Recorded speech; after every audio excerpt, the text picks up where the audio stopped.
trying to figure out, something else, and then I always come back to that. So we're going to be in Luke chapter 14. That's page 894 in your pew Bibles. Somebody that I won't name who's ducked out on me. She didn't stay in service, but she said she forgot her Bible at home tonight. So she said make sure you announce what page number it is. But she ducked out on me. She knew that I was going to open with that. But, Luke chapter 14, we'll definitely get through verse 24, and then as time allows and, as the Lord leads, we'll hopefully get through the entire chapter of Luke, chapter number 14. A little background, obviously Luke was a physician, he was a doctor. As we all know, he was a travel companion of Paul. He went on, missionary journeys there with Paul. He was a great man of faith. He authored the book of Acts as well. He was a Greek. He was, a historian. He didn't see these things firsthand. He spent a lot of time talking to people, getting, firsthand accounts of what had happened. And, of course, being led by the Holy Spirit. And he was able to write this book. And his message, his whole book, in the book of Luke, he talks a lot about the humanity of Jesus. And, obviously, Jesus being 100% God and 100% man at the same time. I guess his physician, his profession really kind of led him to that. He's very interested in, the sicknesses and the things that Jesus healed. And Jesus was going around, and it relates a lot to the Gentiles as well, us non-Jews, and how that the gospel relates to the Gentiles, and how that Jesus related to the Gentiles. And in chapters, 12 through 19 especially, there's a lot in there about, disciples and how a disciple should act and things that disciples should do, whether it's, parables or just the example that Jesus shows, or just flat out saying, this is what you need to do. So chapter 14, obviously falling right there in the middle of that, is a chapter just that is that. What disciples do is kind of what I titled it. I used to not think about that kind of stuff until, Brother Larry wanted me to write it down on a piece of paper for the video ministry. So what disciples do is the title that I came up with this one. And the first thing, we'll kind of go through and we'll read the chapter as we go. We'll read verses 1 through 6 to start out with. Luke 14, 1 through 6. And it came to pass, as he went into the house of one of the chief Pharisees to eat bread on the Sabbath day, that they watched him. And behold, there was a certain man before him which had the dropsy. And Jesus, answering, spake unto the lawyers and Pharisees, saying, Is it lawful to heal on the Sabbath day? And they held their peace. And he took him, and healed him, and let him go. And answered them, saying, Which of you shall have an ass or an ox fallen into a pit, and will not straightway pull him out on the Sabbath day? And they could not answer him again to these things. So you have the chief Pharisee here that's invited Jesus over for Sabbath lunch there. I'm sure he had perfectly good intentions to sit at the Master's feet and learn. But I actually don't think that at all. I think that, it was definitely a setup for Jesus. A clear indication there by they watched him.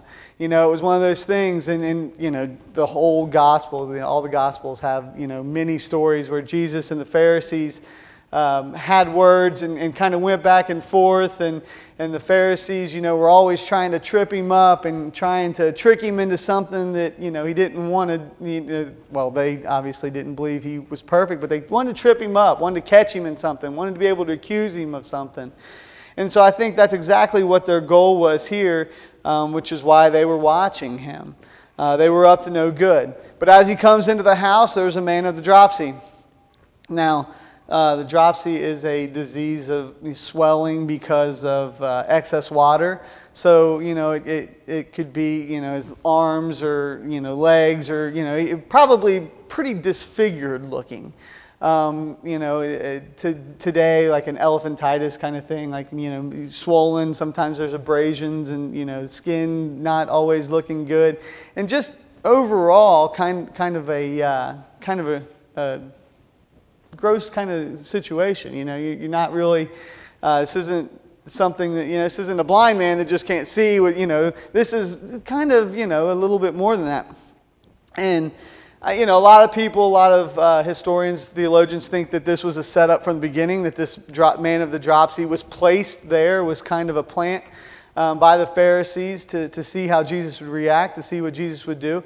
And I think that likely is the case. And, what an awesome example that is just in and of itself, that Jesus had the kind of reputation that if he saw somebody in need, he was going to take care of it, And so that in itself, the reputation of Jesus. But, a Pharisee, a chief Pharisee like that wouldn't likely have somebody disfigured, wouldn't have somebody like with the dropsy in their house. And then later on, as we read on, we'll see that Jesus, gives an example, like you should really invite the poor people. You should really invite the lame people.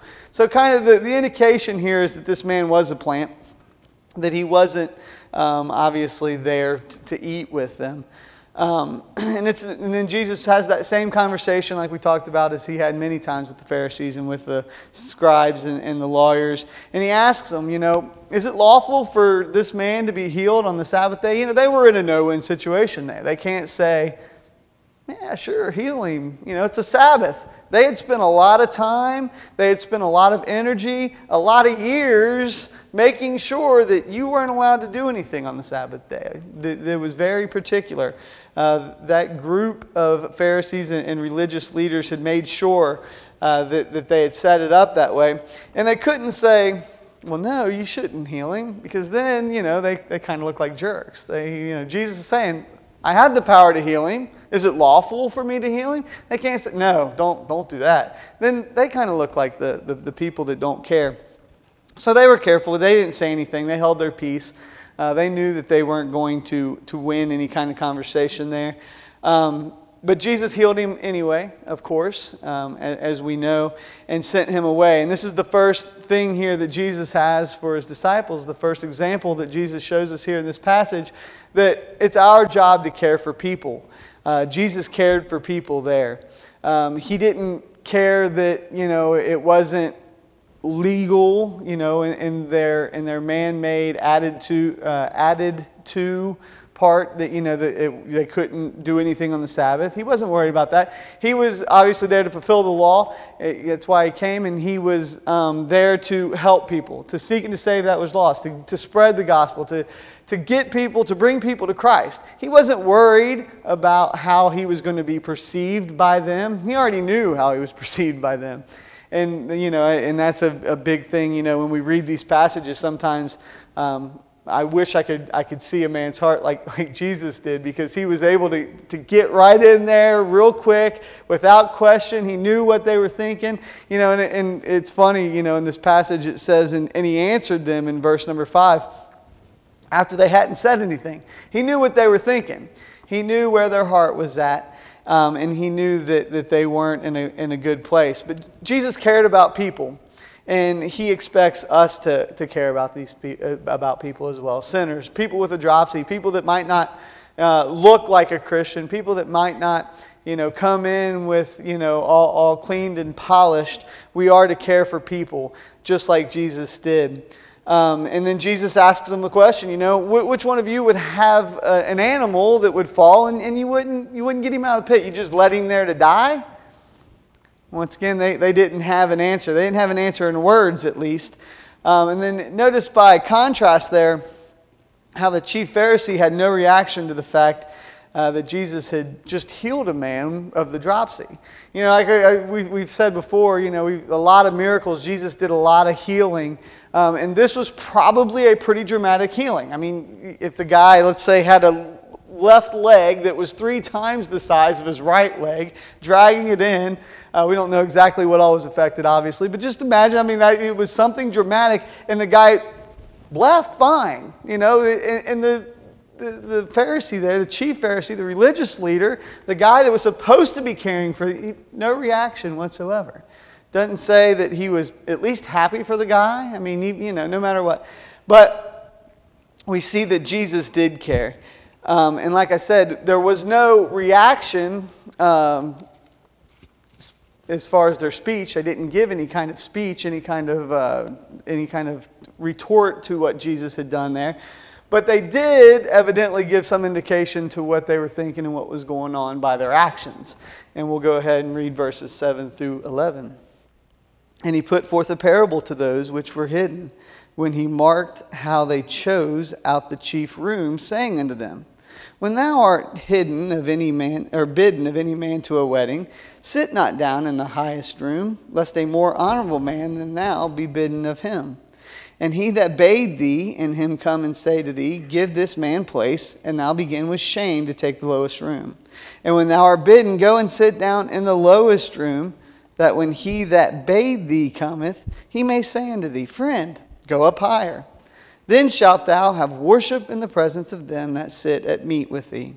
For whosoever exalteth himself shall be abased, and he that humbleth himself shall be exalted.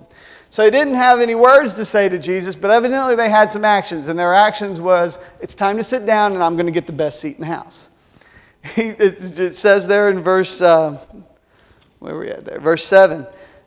When he marked how they chose out their chief rooms. When he was paying attention, he saw them. They went to the best seat. They were, these grown men, religious leaders, the lawyers, the important people, the people that everybody looks up to. They're elbowing each other, knocking into each other, trying to get into the good seat. And, if it wasn't so sad, it would be funny. And it still is a little funny. And Jesus, obviously knew their heart, knew what they were thinking. And he said, you guys are missing it. You really need to be humble. You guys are missing out on an opportunity to serve the Lord. And that's the next thing there that we need to do as disciples. We need to show ourselves humble. That's what Jesus wants from us as a disciple. He wants us to be humble. He doesn't want us to be proud. He doesn't want us to act like we're better than the other people. We shouldn't be jockeying for the first seat at the table and looking important and being pious. We need to present ourselves in a manner that is pleasing to Him. We need to be humble before the people. We need to, especially unsaved people. I mean, an unsaved person can tell. I mean, that's going to be one of the biggest complaints of an unsaved person on why they wouldn't come to church, because no one talks to them. Or, which thankfully our church, we are very good at that, I believe. We do a good job of reaching out to people and being nice to people. Obviously, always room for improvement. But we need to do those things, because that's what the world sees. The world's going to hold us, and we'll kind of get into that later on. The world's going to hold us to a higher esteem. They're going to expect more from us than they do the common unsaved person. And with that comes a responsibility. You hear people say, well, he's just a man. Well, yeah, but we as Christians are expected, we are held to a higher expectation, and we need to be. But in that, we need to be humble. We need to present ourselves in a manner that we can be talked to, that we will talk to people, that we will be loving, and that we'll be kind. And going back to that first one, that we will love people, we will care for people, and we will be humble in that. And then let's read verses 12 through 14. Then said he also to him that bade him, When thou makest a dinner or a supper, call not thy friends, nor thy brethren, neither thy kinsmen, nor thy rich neighbors, lest they also bid thee again, and a recompense be made thee. But when thou makest a feast, call the poor, the maimed, the lame, the blind, and thou shalt be blessed, for they cannot recompense thee. For thou shalt be recompensed at the resurrection of the just. So, still no response from the people. Jesus is, the situation's getting increasingly more awkward, I'm sure, for the Pharisees there. Jesus comes in, heals the man of the dropsy. They don't know what to say to him in response. He gives them the first little parable there, indicating, calling them out on how they, are puffing, how they're all puffed up, and how that they need to be more humble. And then still nothing, so Jesus goes right into another one. You know what? He turns to the chief of the Pharisees, the guy that had asked him to come, and he turns to him and he says, it's easy to invite these rich people. It's easy to invite these friends. It's easy to invite these people that are going to return the favor. It's easy to reach out to somebody that is going to reach back out to you. It's easy to say, okay, I'll buy lunch today, you buy lunch next week. We exchange as families, we exchange gifts as Christmas time's coming up, and there's nothing wrong with it, obviously, but, you might get a $25 gift card for somebody to, their favorite place, and they're going to give you a $25 gift card to your favorite place. It's easy to give those kind of gifts. It's not difficult in any manner. You're going to give that, and they're going to give you something back. Jesus says, don't invite these people. They're just going to pay you back. There's no difficulty in that. So we see the third thing here, that as a disciple that we're expected to do and what Jesus wants us to do. He wants us to live to minister. He wants us to minister to people. He wants us to minister to people that can't pay us back. He said, what you should do is you should invite the blind, the lame, the people that can't walk, the people that are missing their arm, missing their leg, people that don't necessarily have a job, people that when you reach out to them, they might reject you. They might not say, oh, thanks for that. They might say, you know what, I don't need your pity. I don't need your gifts. I don't need your dinners. You don't know what they're going to do. But that's what God wants for us. He wants us to reach out to those people. He wants us to love those people despite what their reaction to us is going to be. He wants us to minister to those people. A good ministry thing that we have where we're ministering to people is the going to the Ronald McDonald House. I think of that and the time that many people have put into that and gone down there and served people that can't serve them back. The people at the Ronald McDonald House, they're in a bad way a lot of times, most of the time. They're here because one of their children, in most cases, grandchildren's niece, and somebody close to them is very sick. And they're emotionally messed up. They might physically be bad off themselves, because emotions, wear on your body as well. And they can't repay you for the work that you do for them. But we've had so many people go down there, make food for them, serve them food. Go to the tables. Brother Phil makes it a point when he's down there. Some think maybe it's to get out of work, but I don't think so. To talk to the people. Reach out to them. Offer his prayer to them. Get their names. And minister to them. Be a part of their life. Reach out to them in a way that touches them. And you never know how that might affect their walk with the Lord later. You don't know what kind of open door you are leaving when you minister to people like that. People that need the help. So that's the third thing.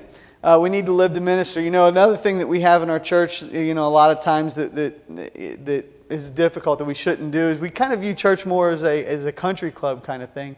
And I read a book recently about that exact topic, where a lot of Christians go to church thinking about what can I get out of church? What church is there for me as a Christian to be able to be comfortable, to have a place to go, to have a place to worship, to have a place. And yes, the church is good for us to go to, and obviously it's here for those reasons.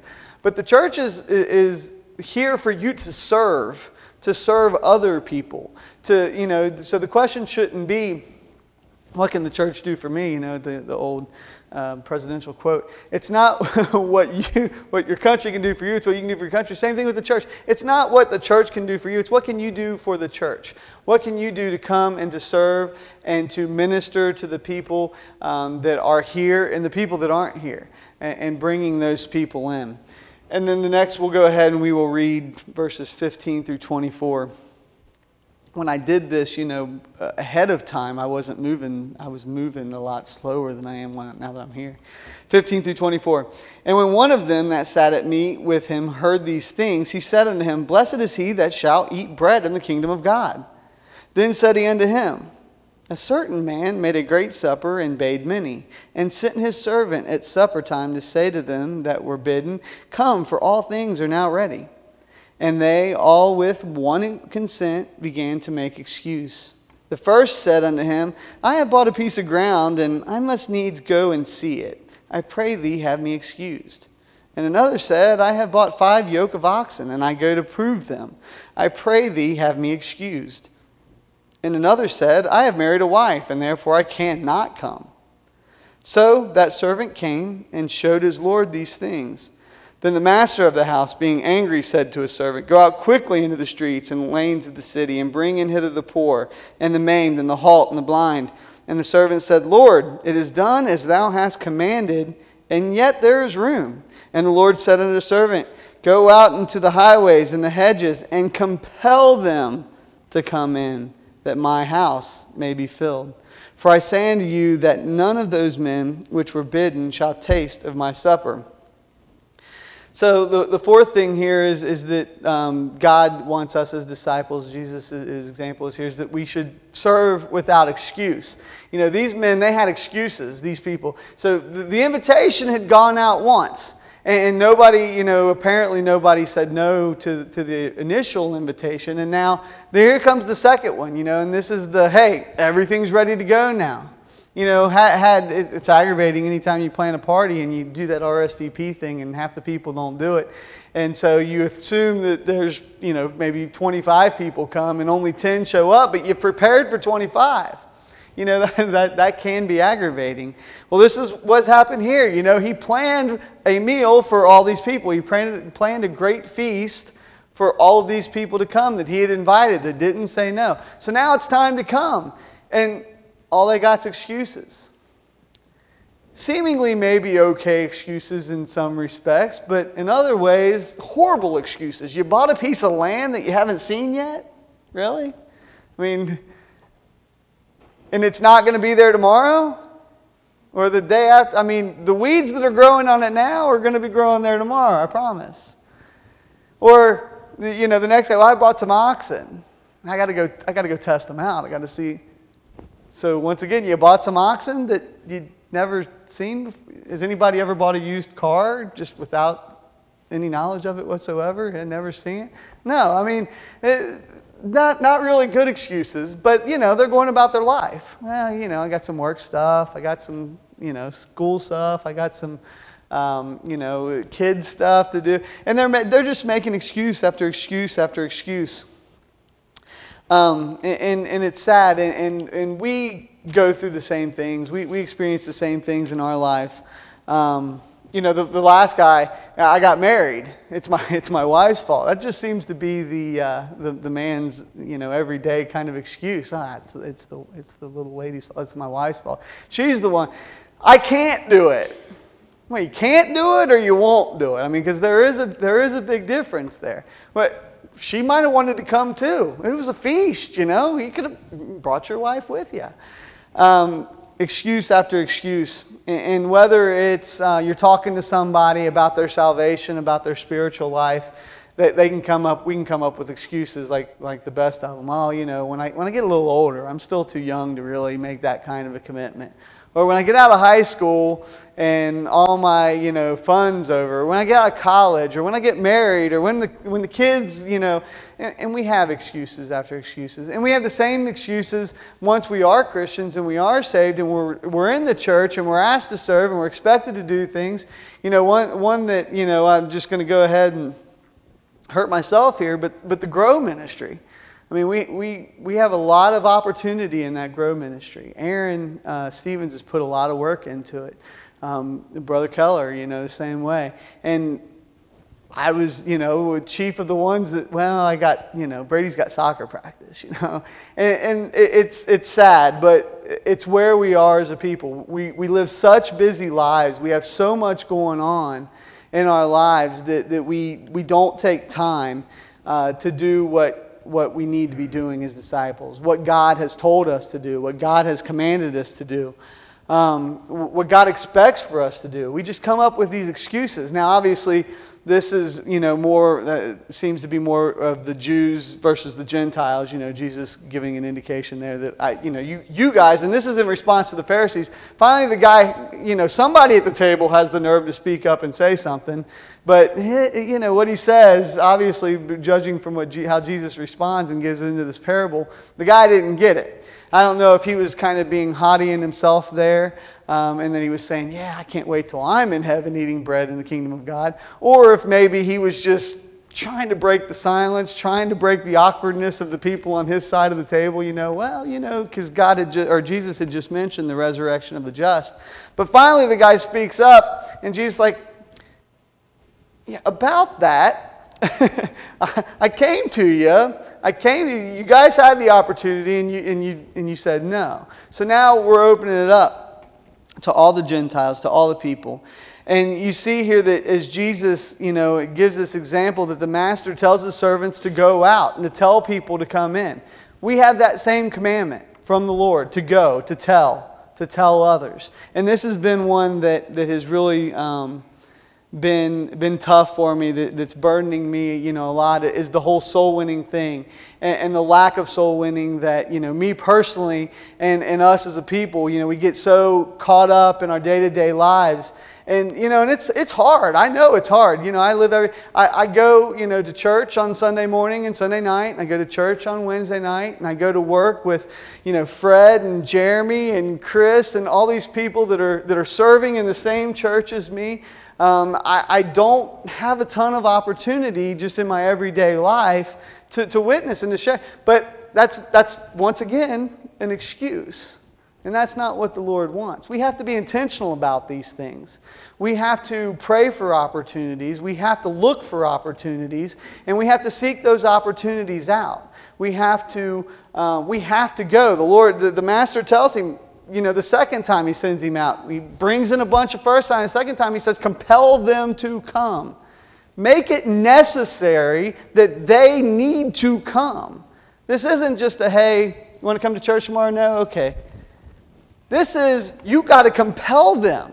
You got to give them a reason. You got to talk this out with them. You need to come to church.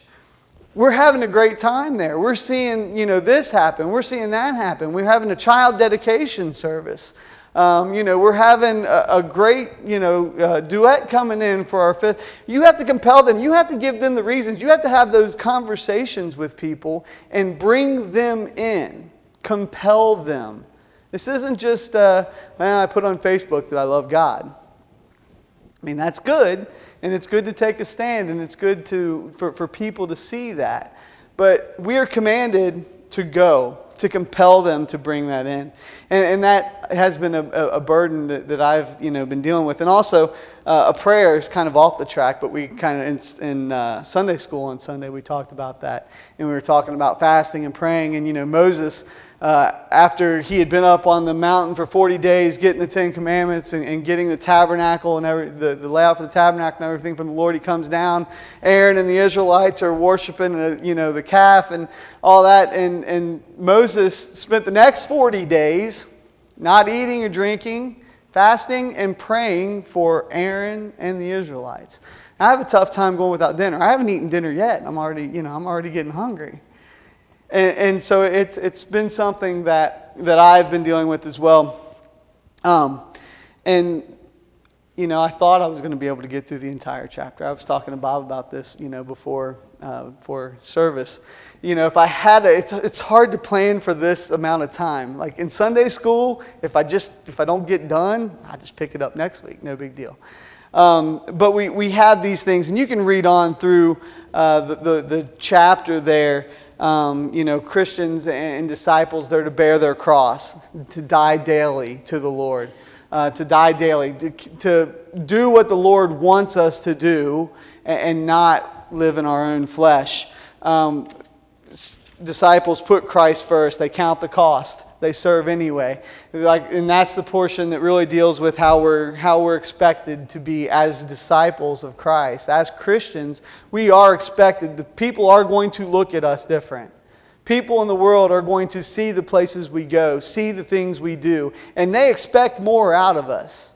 And when they don't see that, when they don't see us living that life that they know that we're supposed to live, because a lot of people out there, a lot of unsaved people, know enough about church, know enough about Christianity that they know what you're doing isn't exactly right. And they're going to remember that, and that's going to play badly, in their decision making. And it's going to ultimately hurt our testimony, and it's going to be bad for us. So a disciple puts Christ first, and they count the cost and serve anyway. And then there in the last couple verses, it talks about being the salt. And what good is salt that's lost its savor? It's our job to be the salt. The Bible is very clear and talks about that in many times. Salt preserves. Salt is used as a healer.